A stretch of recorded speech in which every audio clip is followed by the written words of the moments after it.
سلام، خوش اومدید به یه ویدیوی دیگه. امروز اومدم بهتون بگم که من واسه دانشگاه چجوری میکاپ میکنم.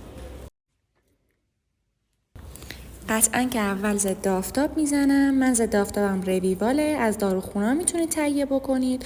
حدود 600 تومن در واقع قیمتشه. به اندازه 2 انگشت به کل صورتم ضد آفتاب میزنم.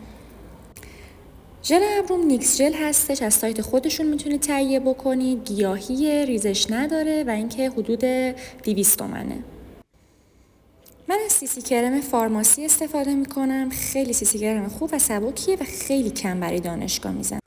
بعدش میریم سراغ کانسیلر که من هم بالکو شماره 03 و هم شیگلم رنگ شل رو دارم که برای امروز تصمیم گرفتم که شل رو بزنم. قیمت حدودی هر کدوم از اینا تقریبا الان فکر میکنم 700-800 تومن باشه.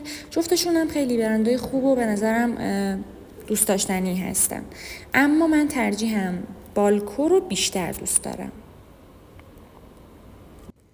بعد از اینکه خوب کانسیلرمون رو در واقع بلند کردیم میریم سراغ رژگونه. من رژگونم رو روی کف دستم میزنم و با براش به گونه ها میزنم تا در واقع یه فرم ملیحی بهم بده.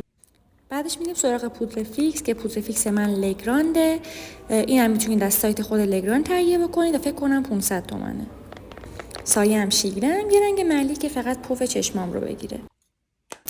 ریملم که قطعا اسنس صورتی، از نحوه ریمل زدنم فیلم نگرفتم چون خیلی بد زدم، و یه ذره رژگونه کیکو که صورتی تر بشم، یه خط لب گلبهی مایل به صورتی و یه کوچولو رژ لب مات قرمز که من پخشش میکنم تا یه رنگ ملیح صورتی رو به قرمز بهم بده.